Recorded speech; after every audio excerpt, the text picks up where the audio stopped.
I started this three-piece body quite a while ago. We're going to resume on it. We'll put some binding on today, and we're going to start a neck. Welcome to Dave's World. So we melt the binding on with acetone. Just do a small section at a time. Get it really covered good. Hold it down.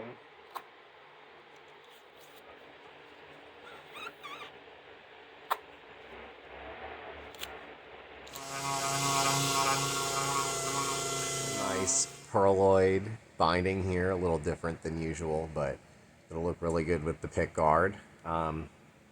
So what we're going to do now is we'll start a neck, but we have to find the right maple. So let's look through our secret stock and see what we have. I picked out these pieces of quarter sawn maple. They're really nice. We're going to do a maple fretboard for this one. We're going to resaw this piece into fretboards, and then the other piece over here we're going to put as necks. So we'll end up getting blanks like these guitars have. Awesome flecking on the maple. Quarter sawn.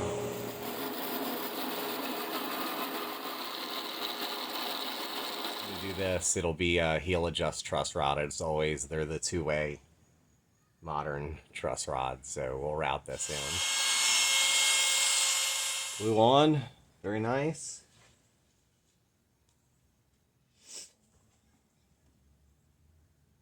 Our clamps here, and just want to get this absolutely perfect. And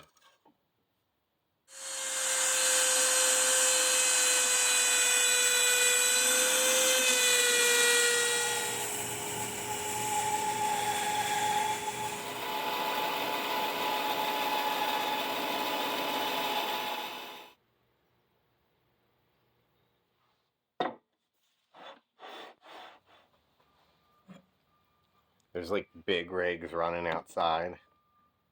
It's really cool.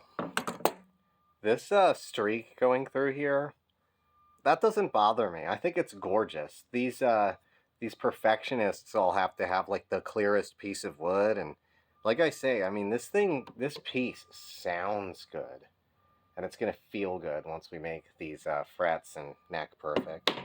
I really like whacking the frets in like that, but I still squish them down with our super squisher, I guess I should say. That's the official name here at the Lair Instruments Custom Shop. On our favorite tool, it just kind of squishes everything down one final time. That hammer I have is incredible. It's like weighted and it's like really ergonomic, but this is the final smush.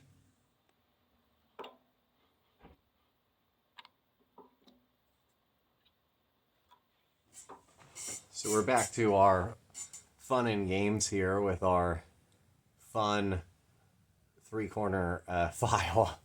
We're going to go over the edges here and make it like Fender Custom Shop again. This neck is going really good. I think we're just going to leave this neck like natural. I think we're just going to sand it and leave it natural. The back profile's getting really close. I think it'll look like really nice quarter sawn maple sitting here.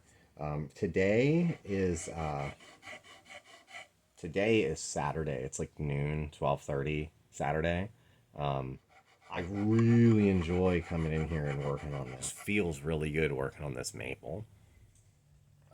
What I like to do, I like to come in and just kind of like, I tack the angle like straight on and I get most of the material off and then I start rolling it.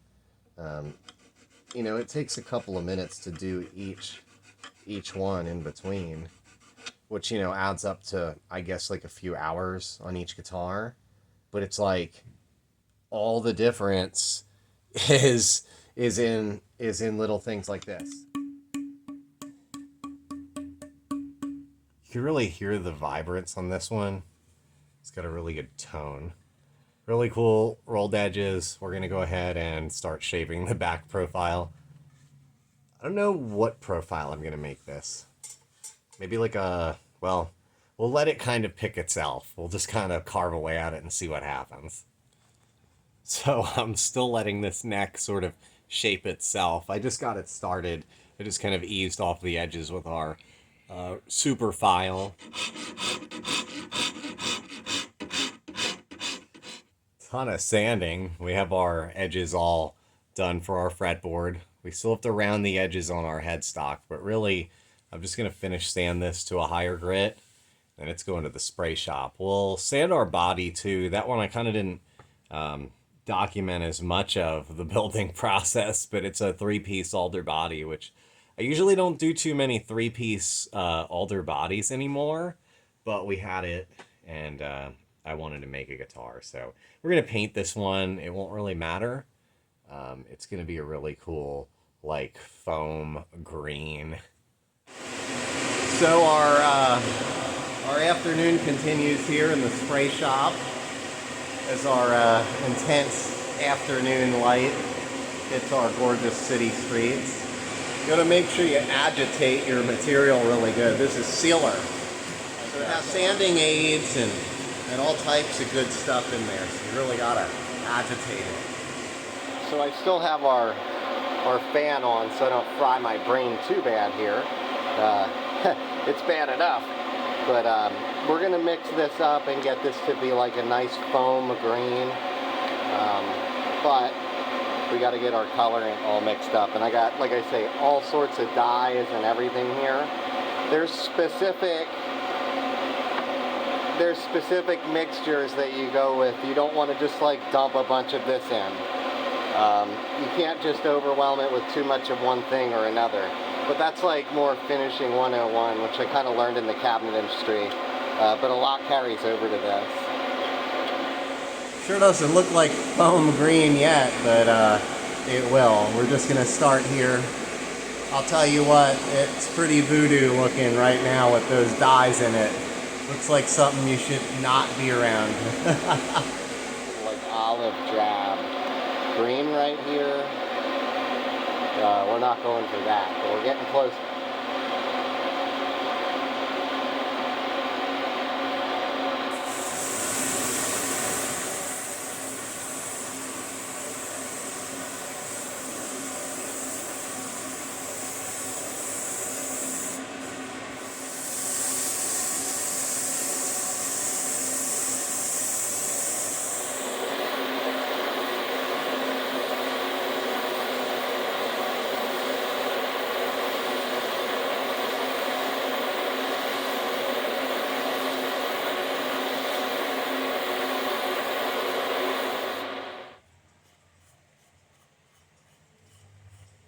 You can really feel the crowning. Like you can rub your hand over here and it's like, wow, these feel really smooth. And then you get down here into the ones I haven't done and it's like, ooh, you know, these need some work.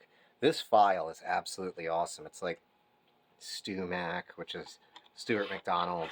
It's got these corners so you're able to really get in there and you can kind of work. These are big frets, so you can kind of work your way up to it and really crown it nice. These.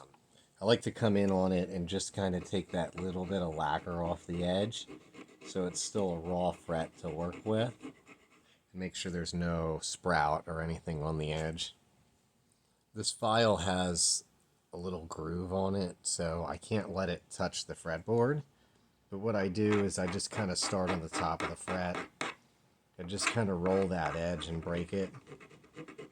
I still have to buff and polish our fretboard, so if for some reason I do scratch it, we can work on that, but really I just go really light on this and it stays pretty well out of trouble. So I kind of have it nice, but then I have this file here, and this one simply has a flat edge that has no grooves, so I can really work on this fret. And I'll kind of roll the edges both ways. Kind of just work on that roundness. This really makes a difference. Now, because this is a maple neck, I already lacquered it, so it has the broken edge here in between the fret, and the frets are kind of leveled down to that before I ever do anything, simply so we can stay away from the lacquer. But on a rosewood board, I might roll these edges now instead of before, so you can totally feel the difference just instantly.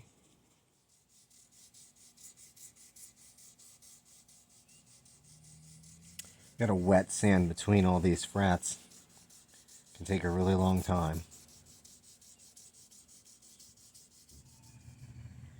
I grew up watching Speed Vision, and as I've said before, we're certifiably car crazy.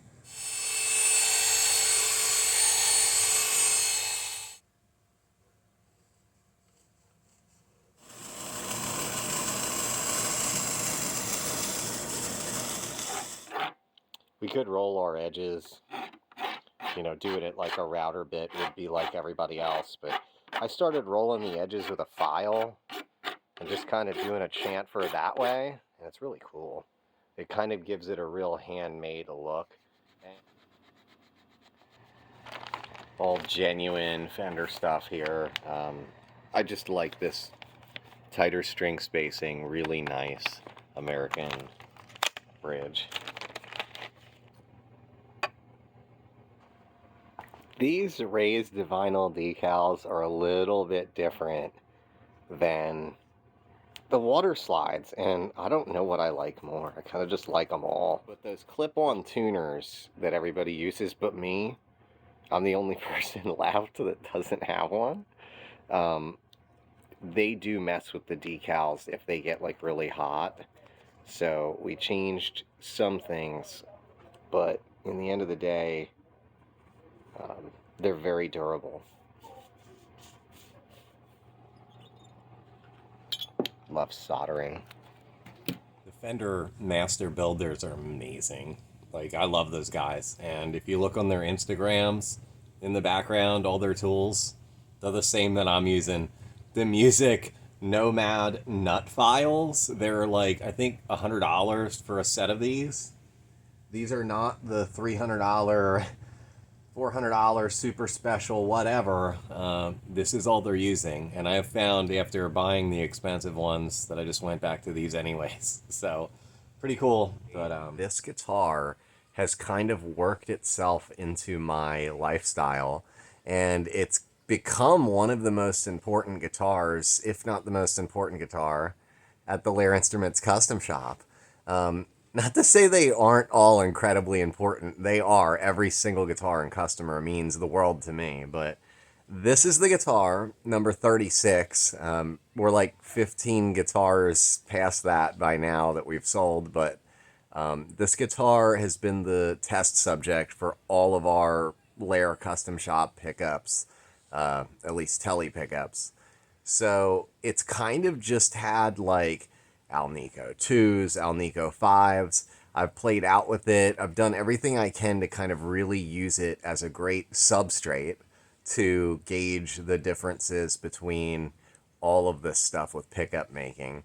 And I've dedicated months, close to the last year of my time, really getting into making just single coil pickups as good as I can and all the little details that make them unique.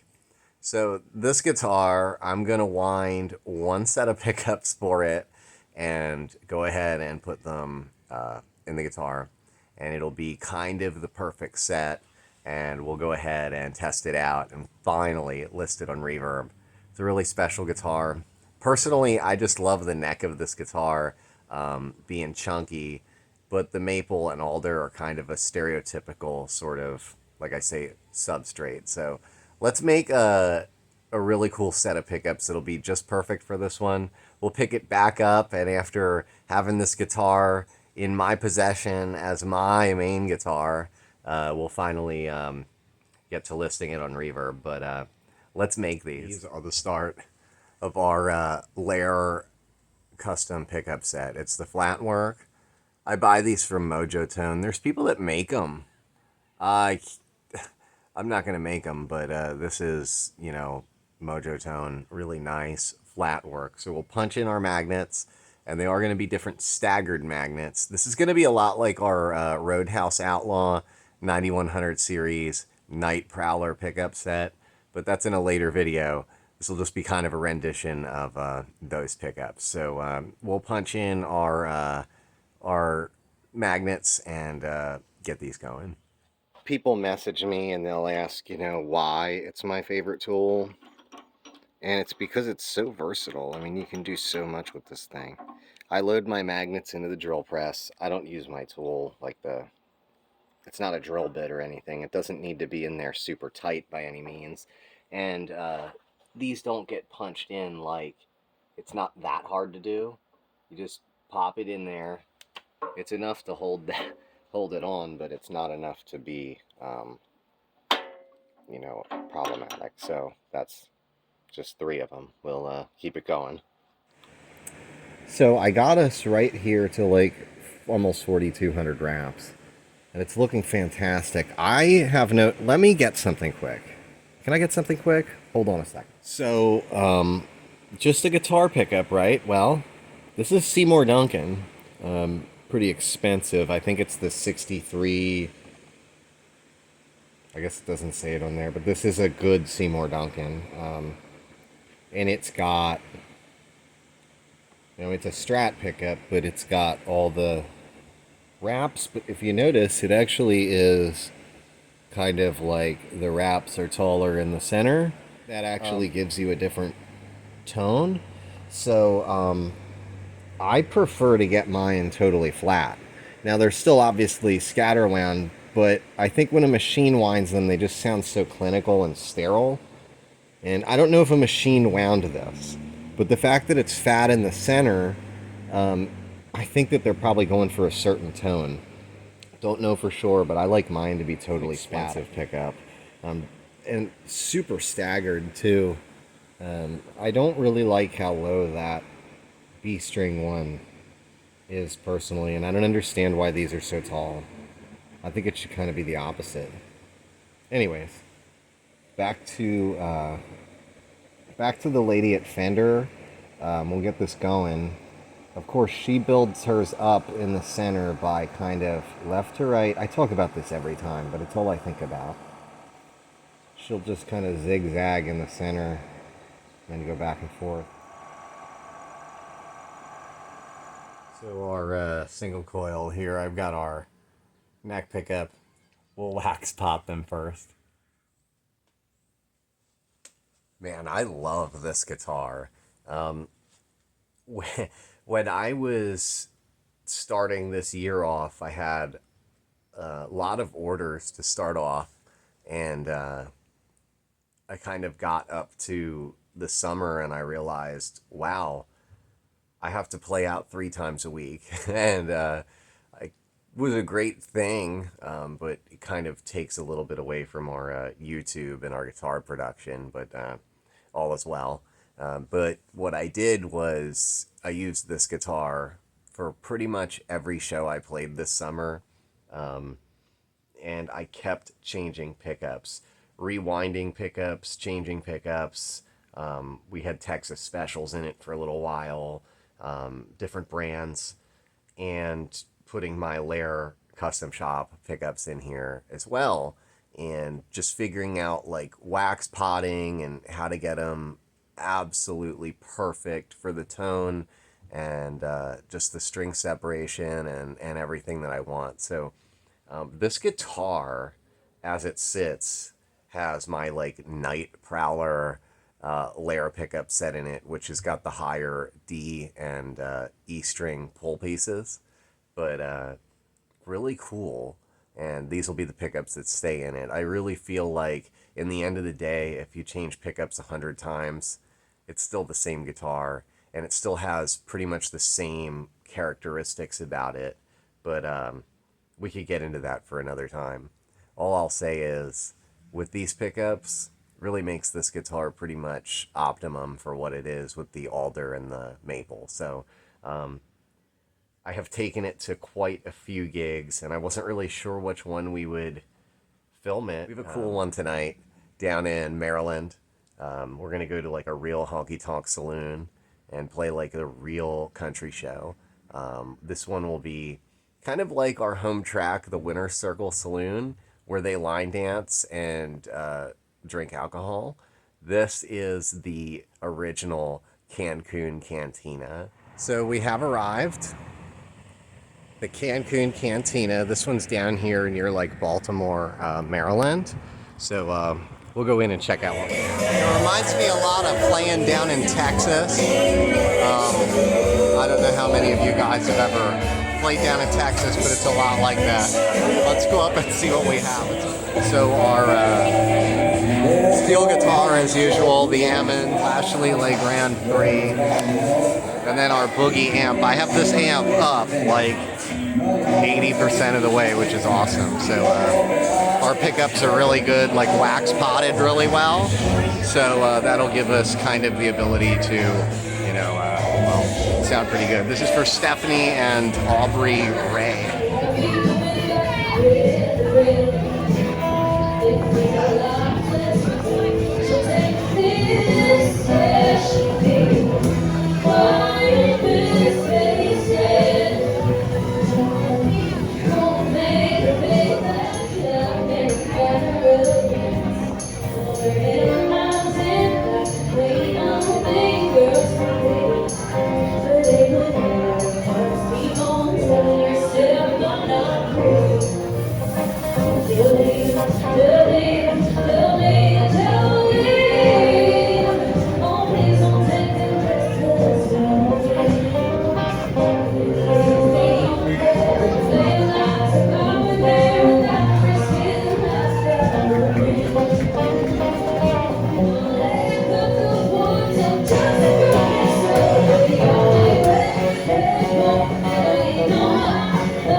Successful night. Guitar sounds really good. Let's head back to the shop and test it out through the Mesa Boogie in isolation. Pretty cool at the Cancun Cantina. Fun night. After a while, it's kind of like, well, I want to go out and play like the Cancun Cantina. So really kind of was a cool thing. Work on the camera. So after all the gigs, playing this guitar for most of the year, finally the Mesa Boogie. I will say that no matter what pickups are in it, it still kind of sounds pretty much the same. It sounds the same as it does acoustically through an amp. It's just the voicing and just some subtle differences. Obvious differences are changed with the pickups, but it's not like the whole guitar changes because we changed the pickups. So, yeah. You put that neck pickup on.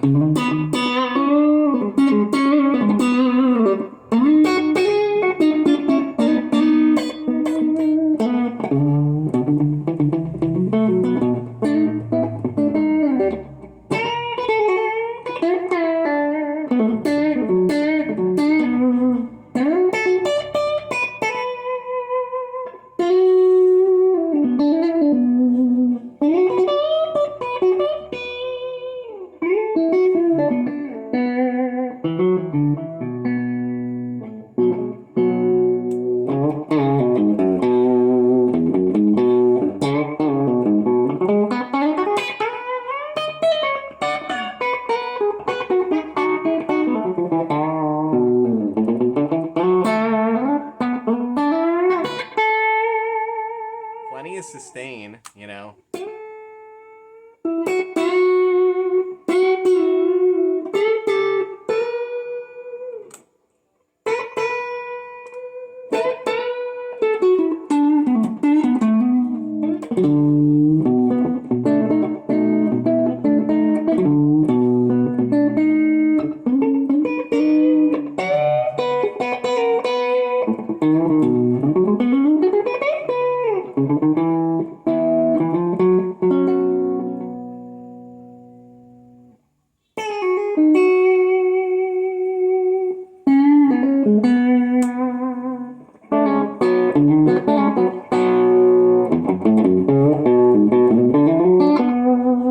That's real honky tonk. If you roll that tone off.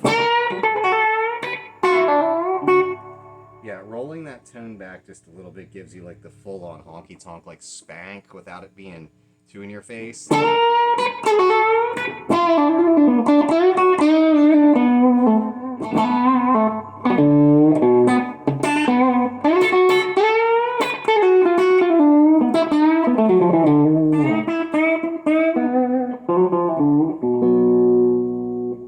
It's like...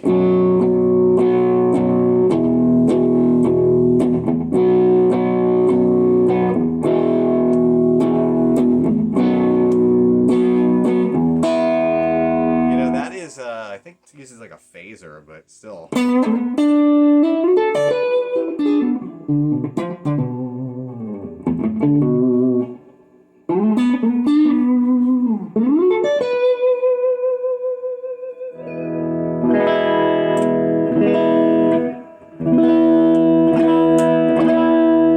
It has to balance, which it does.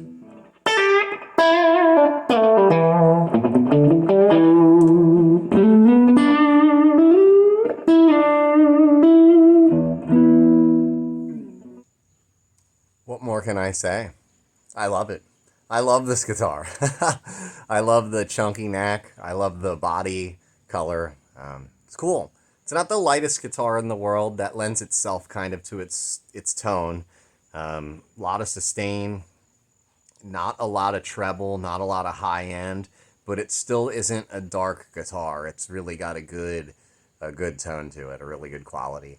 And it's not like brutally heavy where it's, you know, a burden to play for 4 hours like I do. But performed really well at the Cancun Cantina and all the other ones. Like I say, I've probably played 25 or 30 shows on this guitar with a bunch of different pickups. Just a real honor to be able to do this. And it's going to be a little difficult too. I'm kind of sentimental towards this one a little more so than normal, probably because I've been playing it so much.